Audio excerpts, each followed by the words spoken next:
might need a gong. We need a gong up here. Need a gong. Hello. Good conversations. That's good. It's always great to walk into a room where everybody's talking. You're hoping that they're talking about the event they're about to witness. Are you guys excited for this event today? And no booze? Okay. Well, hopefully we'll raise that energy up in this room.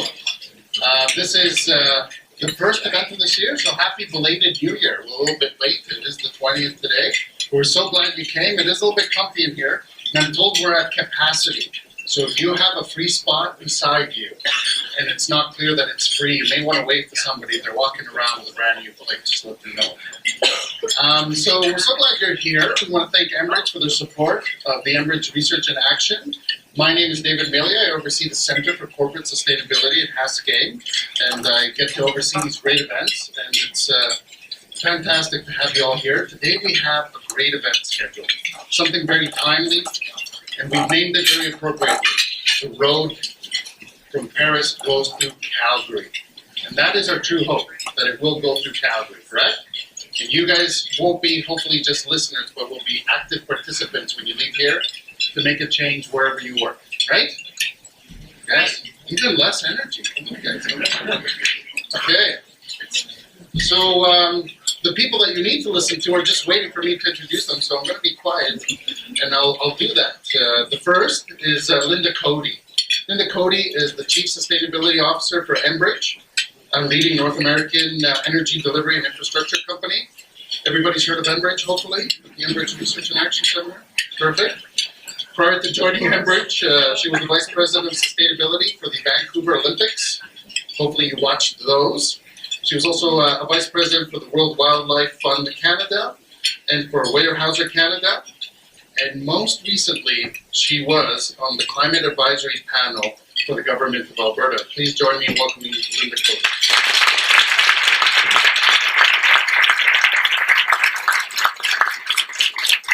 Good work.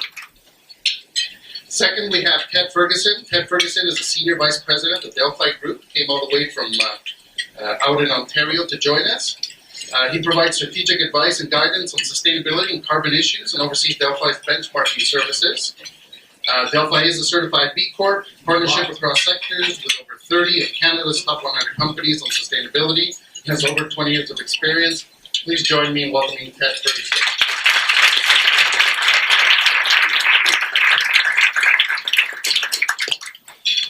So normally at these events we have a nice slide deck, we have somebody up with a clicker chatting away, but today we're going to shake it up a little bit. We're going to have a nice conversation with people who bring a wealth of knowledge and who have had skin in the game looking after things. We're hoping to structure this chat in sort of 3 chunks, and then we'll open it up to questions and answers period toward the end. About 30-40 minutes is what we're targeting, but I don't think any of us likes to not talk of the people that are up here, so we'll try to make sure that we stay close to that time. But the 3 phases we're hoping to cover is really address some of the tensions that we're hearing over and over, and what's become the new normal, particularly for Canada, Alberta, and the energy sector, and that is, what does Paris mean? What happened in Paris? How is it different from other times we face similar get-togethers of that sort, like say Kyoto? The second thing we want to address is, with the panel that Linda was an active participant on with the Government of Alberta, and some of the policies that might be rolling out, what does that mean as well? What we can look forward to seeing? And secondly, because this is a Haskayne event, and we are a business school, what is the impact on commerce of these things put together, looking at it from a macro to micro environment? So that's pretty easy, right, guys? No problem. No problem at all. We thought we should begin with the rocky meat here, so I can hear it. we can answer the questions for which we know everybody has and we're not. The answers aren't all there, but we're going to make it from here. We're going to have a good go of it, I think. No one word. No one yes or no, or we'll see. No, we'll see. He's already going to have trouble managing it. I can see it coming. I'm more nervous in managing than in the chat itself, to be quite honest. So the first thing we wanted to address is, what do we think about what the agreement in Paris meant? And how do you think it's going to affect Canada, and more specifically Alberta?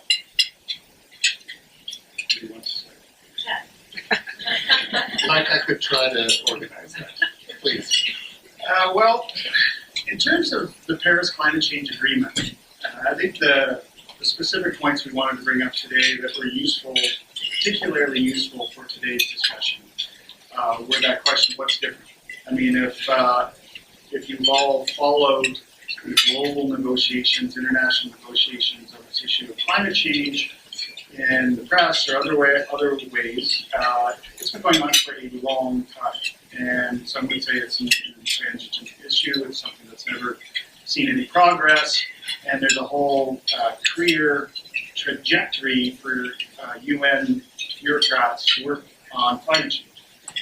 And there's been famous meetings like Kyoto, and then there's been a lot of these since then that got a lot of press, a lot of buzz, when something's really happened, something's really been agreed to, and it'll have an impact, and then it doesn't. And so, is this different? And I've certainly been to and been through a lot of these years of working on this issue, and I would assert that this meeting in Paris, this climate change meeting, the outcome is different. It had a different characteristic to it. It had different features to it in the sense that the way the targets were structured, the way subnational governments were committing to things as well as national governments, the way business was supportive of a very tangible outcome was very different. And all those things aligned. And we haven't had that kind of alignment on this issue at the international level, in my opinion, ever. And so that's why I think it's different, and it's different for Canada. So yeah, I would just add in there that the difference is everybody's playing now. You know, there isn't, uniform agreement, obviously, across all sectors and nations, but as Ted was saying, everybody's at the table, the subnationals are there, the cities are there was a big corporate presence in Paris. So everybody's playing in the game now. It represents a different approach, a fundamentally different approach. You all know it's not focused on binding targets, but it does have a binding accountability mechanism to it. So for those of you from the Church of Sustainability, your eyebrows will go up and say a binding accountability mechanism. That's different. So that does signal a different approach at the global level. The embracing of the 2-degree goal, there's huge uncertainty around the feasibility of meeting that goal, and yet processes are being set up in place or being put in place to measure progress and track and evaluate. So all of this is different. The amount of capital and money that was put on the table for green investment and low carbon technologies and innovation at the global level and here in Canada, the United States, that's different as well. We're seeing investors get much more involved in this.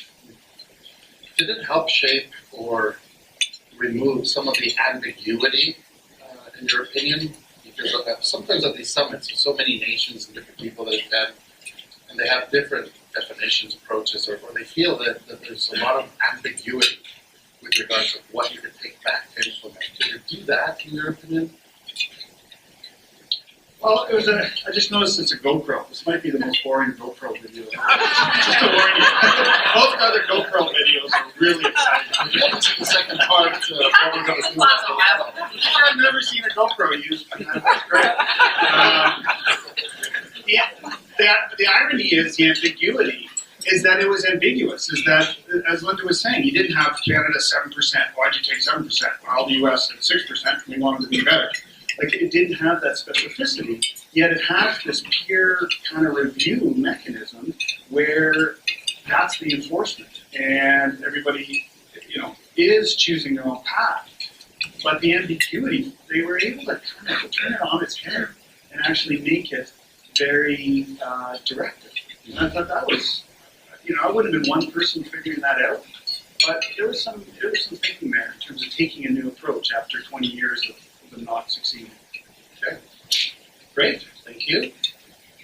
For the second part, as we look at the macro effects of the Paris sort of agreement, and then we factor into that what the government of Alberta did, putting a panel together that you were a participant with 3 other great members. what are the biggest advancements in Alberta's new approach with regard to climate change? Well, I think like the new approach at the global level, it's a directional framework that's at least been put on the table initially here and endorsed by the government. And of course, the devil will be in the detail in terms of how it's implemented. But it's, I would argue it's a different approach. It's multi-years, it's to 2030, it's at least 15 years, maybe beyond that. It involves all sectors of the economy, not just a focus on oil sands and industrial emissions. It's phased so that emissions can be, hopefully accelerated emissions can be achieved in the short term, and longer term emissions can come over time from the areas that are more dependent on investment and technologies to achieve those emissions.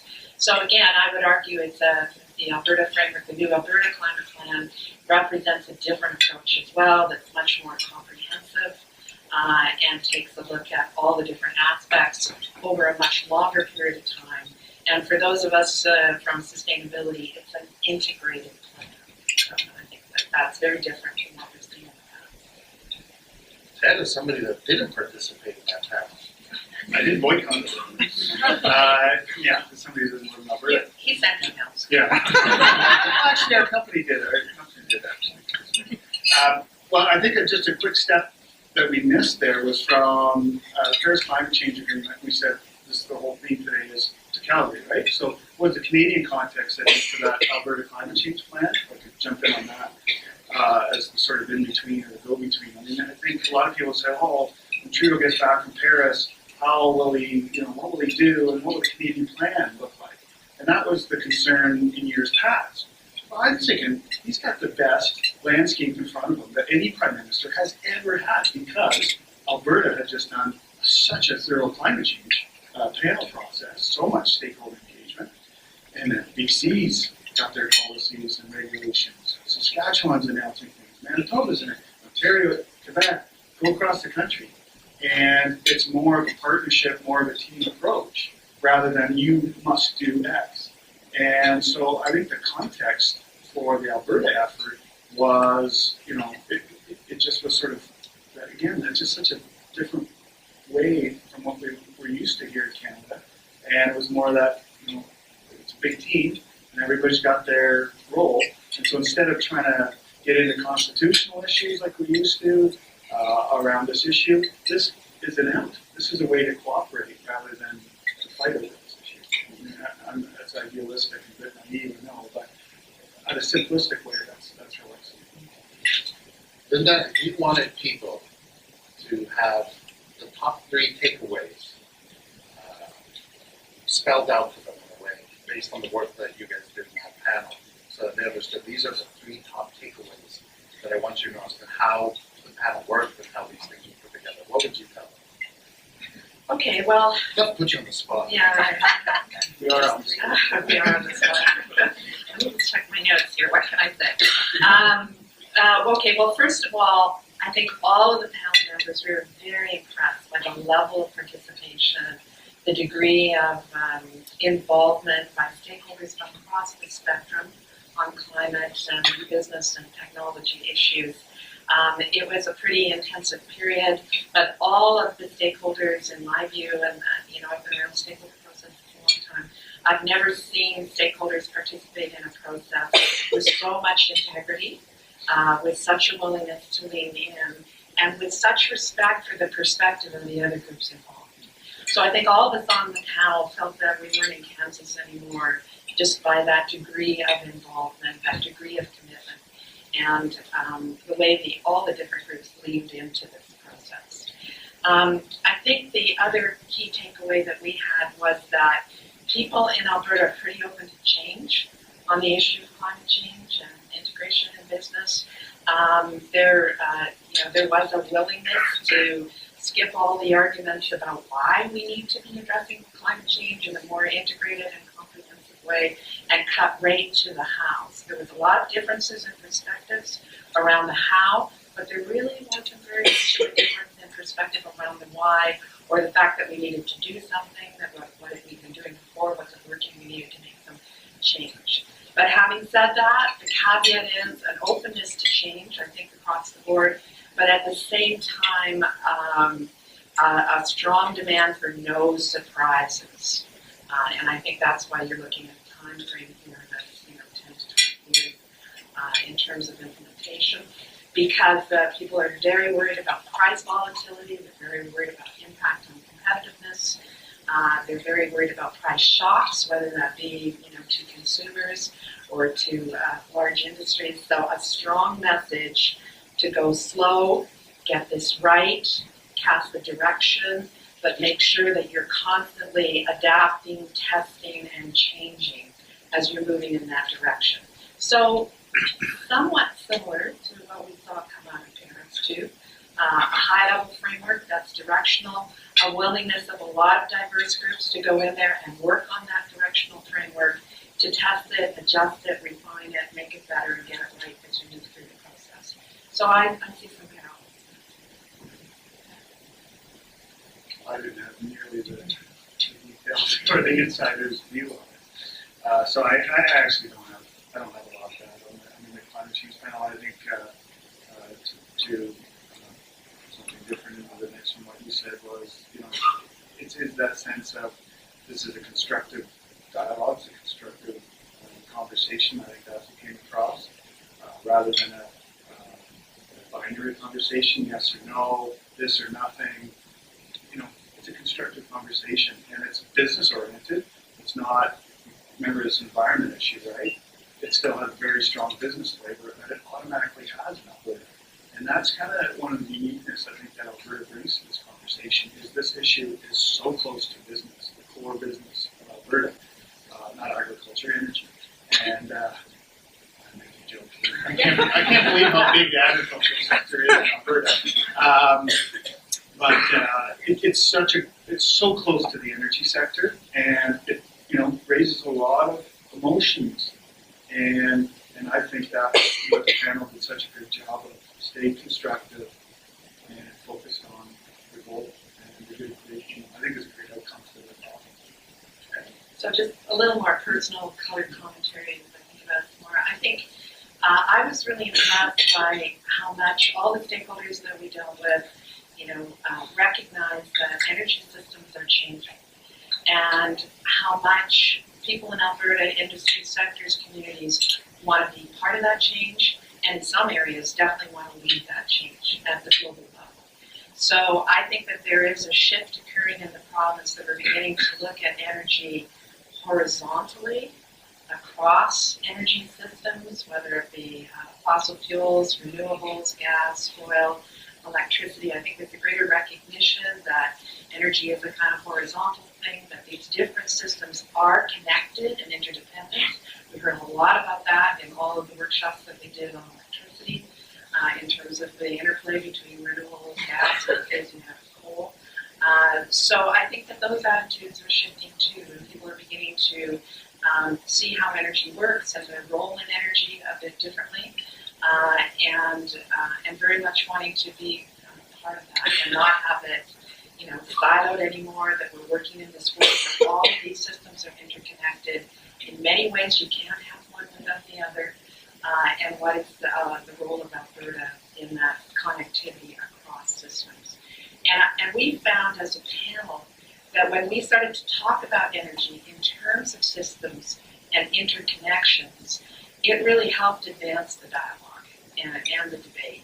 Because I think we certainly found that a lot of people in Alberta are tired of the questions or the debate around climate change feeling punitive because we produce hydrocarbons in this province, right? And once you open up the discussion to, no, this is about energy systems and all energy systems and how they relate and how we develop them and how we maximize their value, especially in this critical sort of next 20-year period, then everybody could see themselves in that transition. Versus the old approach, which is just about, all about carbon, it's all about emissions, and you have to have this target, and you got to suck it up, and here's the price, and you're the takers, and all the rest of it. So again, in my experience in dealing with issues like this, when things are different, you have to reframe them in order to come at them differently. And it was certainly our hope at the panel that that whole process helped with that reframing so that everybody can be in the picture moving forward.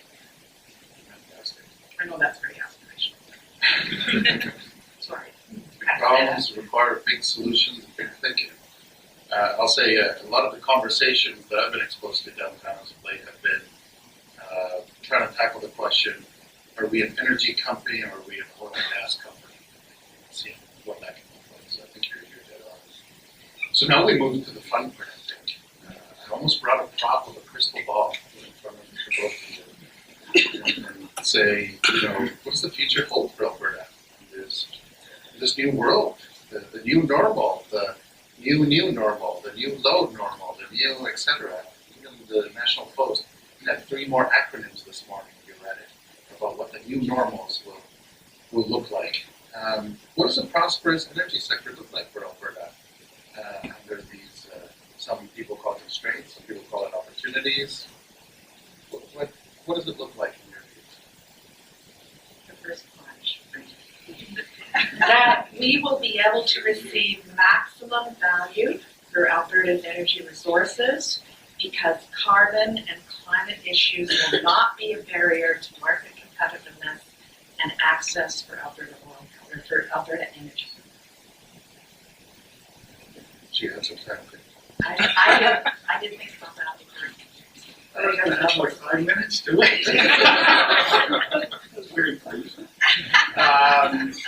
Having just flown in from Ottawa, I love the story from years ago when the environment people from Ottawa used to fly in. The joke was, where the minister would fly in and they'd say, just leave the airplane on because this is going to be grief. The deputy minister once made that, I guess, joke with me, but no, and as someone who spent many years of my life in the West on energy issues, I know how core these issues are to the economy. So for companies, I think it's an exciting time. It's a scary time. It's change. We talked this morning in prep for this. We use the word change management, not for the other areas, but for companies, yes, because that's the kind of the phenomenon. And it's about these issues. For those of you in the room who've worked on these issues in a company, it's a bit of a rope up a hill kind of, or yeah, that's the same scenario for the last few years. And there's been there's unfortunately been a scenario where early actors in this space, and those of you who've been around this issue for a long time will hear that early actors word, it was almost tried to be baked into regulation. The companies that have been at this stuff before regulation haven't always been rewarded for that. And that's really crappy, I think, from a sustainability point of view, because it's a really terrible reward system for companies that have been out trying to do something on an issue. What's different today is, similar to the Paris comments, is this alignment. And so I think for people working in companies championing a different way of looking at their business, you've got an alignment between the global, the federal, the provincial, subnational governments of Canada, state level in the U.S., and municipal cities, making a lot of commitments, 100% renewable commitments, things like that. That alignment has never been there before. So that should change the conversation in the company. And you may go from having to push a message uphill to all of a sudden being forced to ask a bunch of questions or answer a bunch of questions, like what should we be doing? What should we be doing? And because now's the time to make those kind of decisions. And so, in my view, I can see, I sort of imperfectly bundle 3 types of companies in the energy sector, which is big oil, gas, and there's ones that still don't want to be involved in this issue, want it to go away, and will continue to exist, but in perhaps a different form. And then you have companies that want to be the best on climate change, on greenhouse gas emissions management, and stay specifically in the oil sector. And they want to meet regs, they're going to lead on technology, and they may even come up with solutions that they can sell across the world, because the rest of the world's under the Paris Agreement too. And then you're going to have companies that see it as a platform for transition, for saying renewables, gas. What's our plan as an energy company? Energy storage. We want to be in this business. What's it going to look like for us? And So I think you're going to see a lot of those questions being asked inside of boardrooms, and it's an exciting time. It's scary. I'm excited. So I'm not letting you off the hook that easily. If we were to say, I'm at one of these companies, what strategies would you recommend to me that I could look at? It's your turn. I said I only do the questions about the climate. Okay, well, I think I've touched on some of this. I think you have to be clear on where you fit in the energy system. You have to understand how the interdependencies, right? And I think in this period, especially in the economic times we're all in right now, you need to be pretty purpose-driven about where you spend your money and your time, and to really focus on the things that can matter most from the point of view of your business. So I think that would be key. As Ted was saying, you know, those of us who work in sustainability, we're always used to the sustainability push, and now, as he was saying, we live in an environment where there's a big pull. So that's an interesting dynamic for those of us that work in companies. We've got perhaps more external forces there, certainly in risk management. The business case is getting, when I first started working in this business, you know, we always spent hours and hours trying to figure out the business case and bring it to our executive and bring it to our board. It's not so hard to figure that out. The business case is getting pretty clear, especially when you look at the management side of it. So I think alliances, you know, with other companies that are going through the same thing, whether it's horizontally in your sector or vertically, working with your stakeholders, you know, another thing. I think you guys all get the kind of core elements to this. But some parts of this will be easier, like making the business case, and other parts of it are going to be harder, like finding the money, right? And the money that's going to be invested. But Ted and I were talking about this before we came here today, and the one thing we do want to, because we know this question will come up, is can we afford it? How are we going to do this? Even notwithstanding that it's multi-year, multi-sector, and all the rest of it. And one of the points we wanted to make today is that there is a lot, don't forget that, you know, within Alberta, you know, we have the cost constraints and the price situation, but outside of Alberta, there's a lot of money at the national level, in North America, at the global level, that can go into green technologies and low carbon technologies, whether they're applied to oil and gas as well. And so I think we have to get a lot more successful at getting that money to come here, especially during the next 5 years. I believe Delphi does a bit of consulting, helping companies doing this type of execution. I'm not going to make an advertisement. Maybe we just did for you. Those are the best kind. Third-party validation. Linda was just saying, and the line you left out of what we talked about before, can you afford to? Can you afford not to? And, you know, Alberta doesn't want to be a pariah in this space. You want to be attracting that money that says, this is a long-term play. This is an industry that understands, has read the tea leaves, understands what it needs to do. And, you know, you look at the data, most of the money that's gone into renewables in Ontario is actually not in Canadian investment. At least a lot of it has been. And you think, well, what's going on in Canada? Why isn't the money being turned into some of these clean technology opportunities? So, A, it's saying Canada's, you know, ready for investment across sea to sea to sea globally, and attracting that kind of attention. And certainly you see that in Davos today through the headlines. And but saying, you know, we're at the game, we want to find solutions, and there's going to need a whole lot of energy technology and energy products as a part of the future. So just being in that game, there's a lot of capital that's looking for sort of progressive places to put it, progressive attitudinally on issues like climate change. And so it's sort of green light. Let's attract that attention, let's attract that investment, and make Alberta, in my mind, the energy powerhouse in this new era. It's attitude. Yeah, and I just would add to that is that the other point I wanted to make about the panel recommendations and the new climate leadership plan too, is that hopefully it also sends a strong message that Alberta is not going this long, right? That we have performance benchmarks here that can stand up to any or the best in North America, and other parts of the world. So our system isn't isolated anymore. We're in that whole system around carbon pricing and trading and some of the opportunities that are going to be there. And so I think that message that Alberta is not going alone, and that we're becoming, that we're very much involved in the broader game and the broader opportunities to participate in this should be a good message for investors as well. That's a good leeway into entrepreneurship and future technology drives. In your opinion, and Alberta has the most entrepreneurial area of all of Canada. So if we were to ask you what technologies should be looked at in order to help with this endeavor, what recommendations would you give, or what areas would you say are need to be looked at in order to conform to this new environment? So, obviously, renewables, carbon capture and storage, storage of electricity, storage, water is also, I think, going to be a significant Sturgis over there. Recently appointed to the Order of Canada.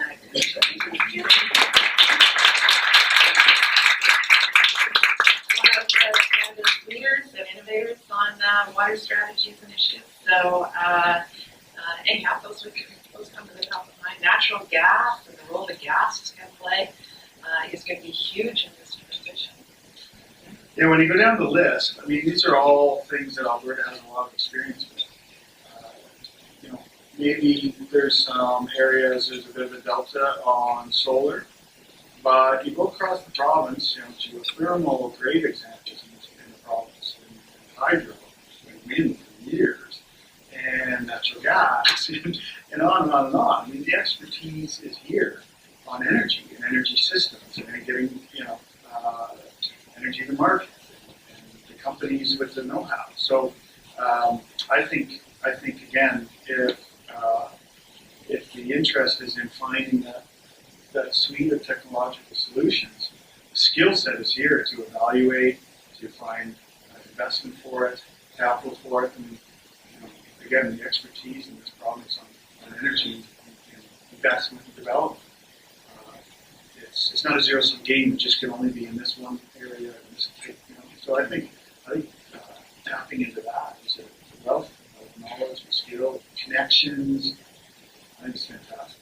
It should bode well if harnessed. I have to do a shout out to my Enbridge colleagues here today and mention the major opportunities that we see in North America. Again, I'm sounding like a broken record here, but the relationship between renewables, gas, and transmission. Lots of opportunities in that opportunity set, and something that I know a lot of companies are interested in and can bring as a lot of expertise to experience. So before we move into Q&A, how do we pay for all this? How do we afford to do all this? You were all worried you stayed in the lecture. Well, again, in our prep here, we come back with the answer we can't afford not to. The moment is now.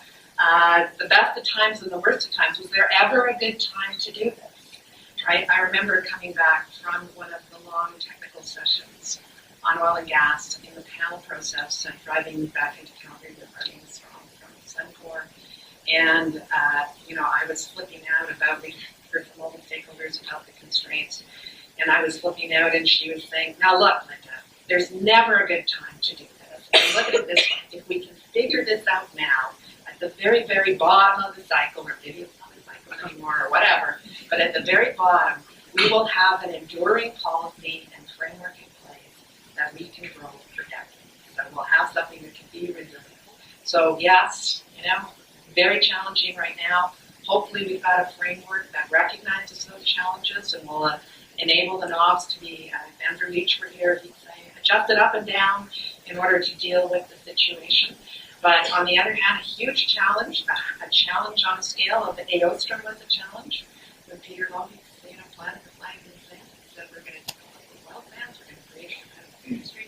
We have that kind of challenge in front of us again. And this is clearly a province that has responded to that challenge in our past. So I'm sure we'll do so again. So we're ready for Q&A. At the back is Chanel McLeod, who works for our center. If you have a question for our panel, please raise your hand. She'll come over to make sure you can say it into the microphone so everybody can hear you.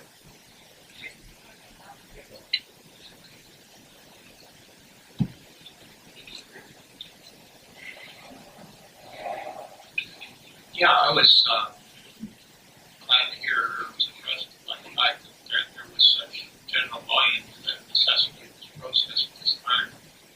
I wonder if that buy-in extends to the recognition that we're to make the D23 target, that the majority of our hydrocarbon reserves are going to have to stay in the ground as much as 80%. Are you talking about hydrocarbon reserves in Canada or I just think that, at a global level? yeah. Okay, well, I mean, this issue obviously came up a lot at the panel, and it's why we didn't focus on targets, right? Instead, we focused on what are the levers for business innovation and market adaptation and investment and technology. And Gord was here, Gord Lambert was here, he came to talk about that too. So again, that is the punitive place to start this dialogue.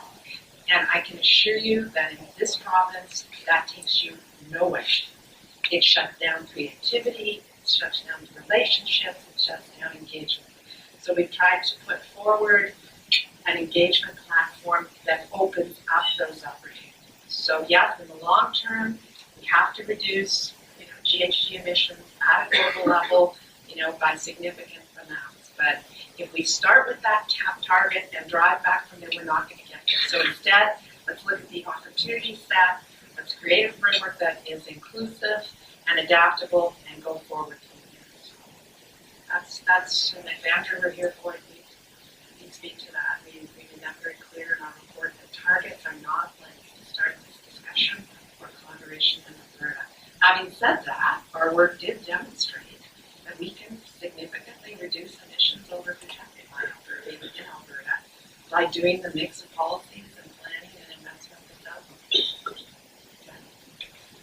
I struggle with that, certainly in terms of my own environmental commitment, personal commitments and convictions with that you do and the hydrocarbons in the ground. I struggle with it a lot because you think, well, it certainly is not an industry globally that you can regulate in some way, given the number of countries that develop this resource and so they're proclivity towards international agreements or lack of.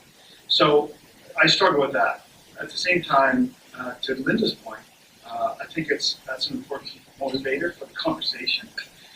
And then you start to say, well, then there's the technological question. Then there's the how can we use these resources and make them emissions free? How can we deal with carbon at the end of the tailpipe?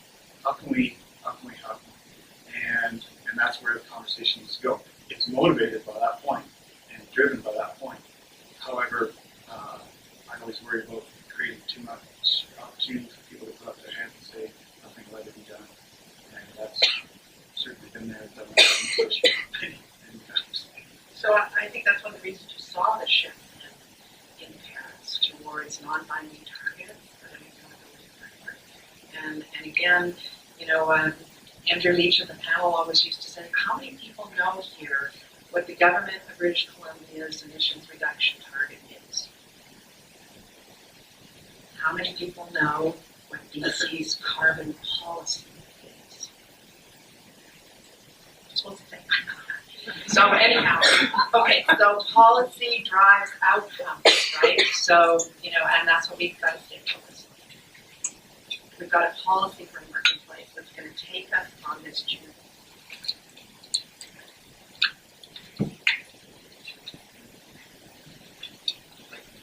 It's very homey in here.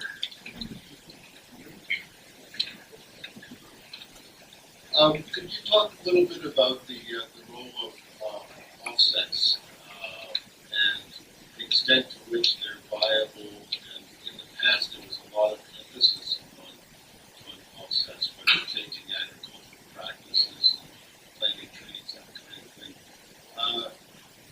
Maybe I've missed it, but I haven't heard a lot about that recently.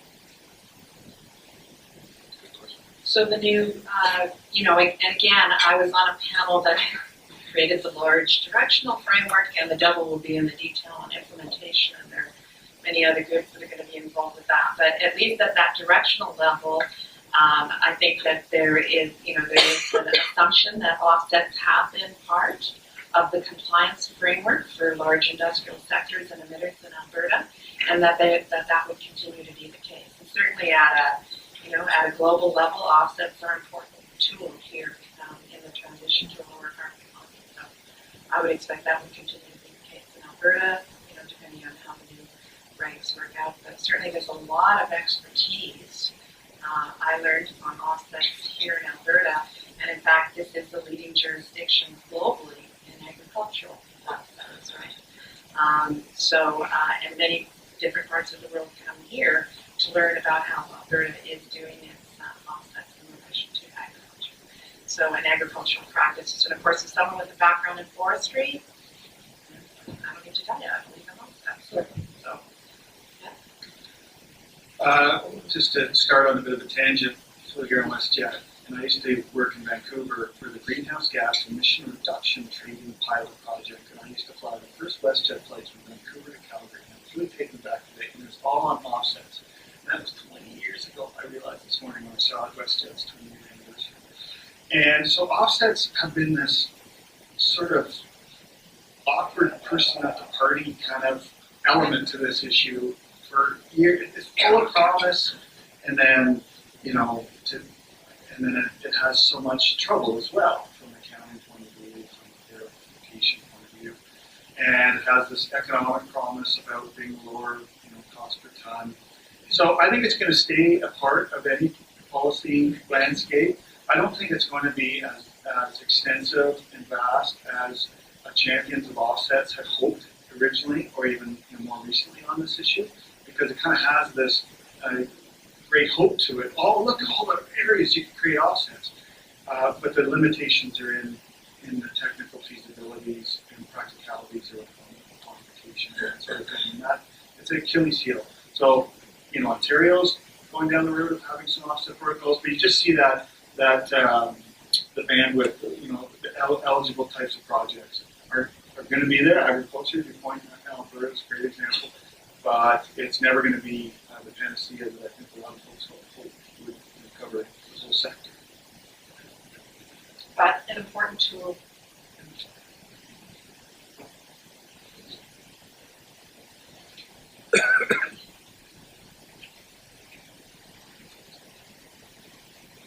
A bit of a shift. The government, when they sent the survey out to people to get their views on what should be done, produced some results which would be bad, some results that Mr. Russell said. Anyway, in that whole discussion, I think from the panel report, there's been no mention of nuclear as a possible option at all. So is it so far removed from where you would hear now that it shouldn't be part of the conversation? Well, I can just confirm for you that it wasn't part of the conversation. So it's really not an issue that we looked at. Because Ted's from Ontario. That was the role of He's an expert. nuclear. We did, we looked at Germany. We had a delegation come in from Germany and give a presentation, and they talked about how they were phasing out nuclear, but, restarting some of the coal plants. So Ontario's on a different page. Yeah, and sitting with some Trans-Canada here, you'll have interest in particular on this issue with your investment in Ontario and Bruce Nuclear. And yeah, it's an emotional topic, and for people flying nuclear, it's an issue that creates a lot of reaction. We work with OPG, we work with Cameco on the Delphi side, so it's certainly close to the issues of nuclear. And so it's interesting that you've heard it referenced as if they can have small reactors using ethylene oil sands. I think it's going to continue to be part of the landscape in the globe, but it definitely is not something that's looked upon lightly, especially in jurisdictions that don't have any experience with it. And now that's in a developed country kind of notion. where it's being considered in a developing country that doesn't have large centralized power systems. It's looked on differently than as a greenfield, as a new project, than it would be in Canada, in like an Alberta setting that has no nuclear capacity right now. It's just, I think it's going to continue to be part of the energy landscape for a very long time. It's just really hard to know where growth will take place. So historically, just a quick comment, Alberta was approved for nuclear smaller plants up north that would feed into the oil sand development around 06 and 07.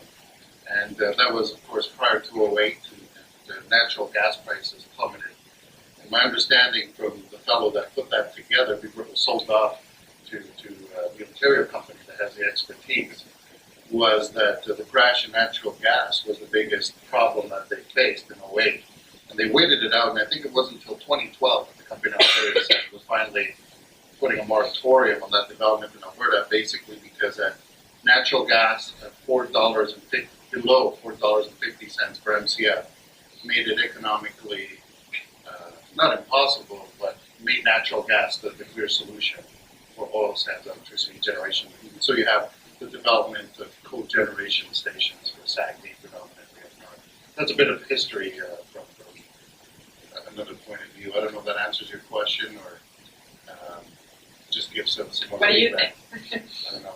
I think you answered the question. You said, I think you answered the question. You said the panel would not consider nuclear, so I guess Alberta doesn't consider nuclear as a possibility. Also, what the base We have time for one more question.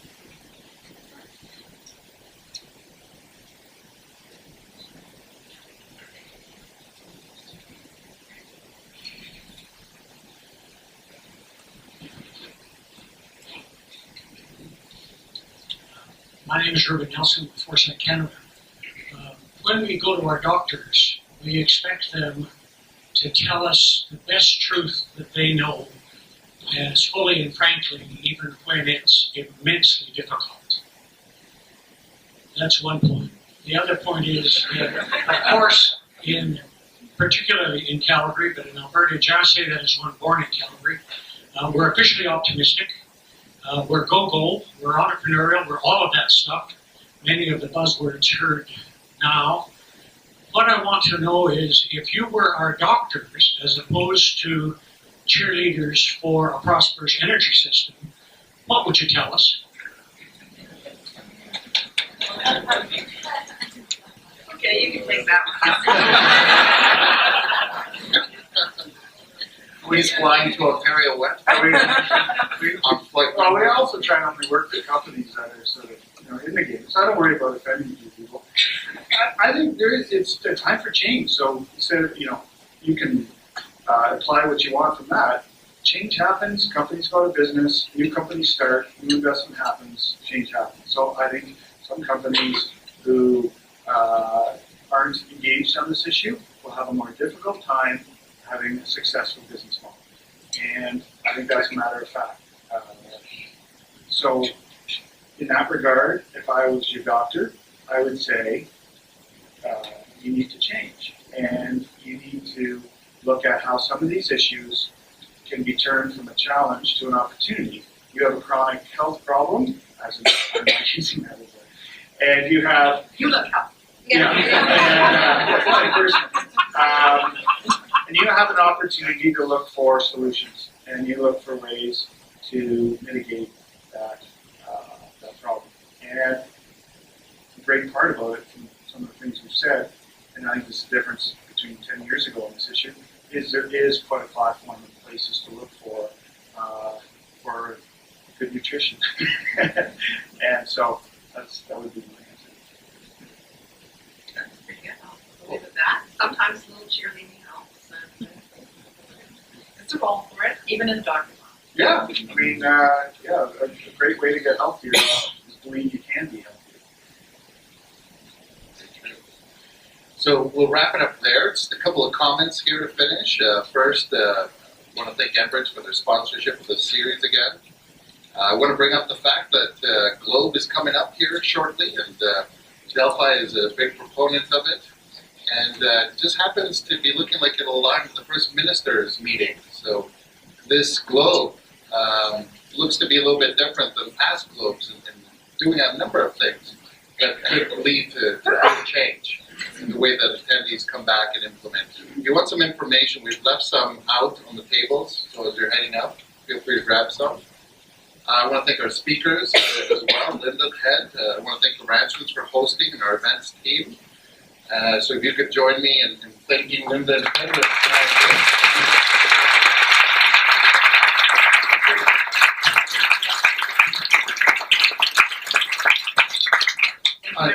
Yeah, it's been great chat.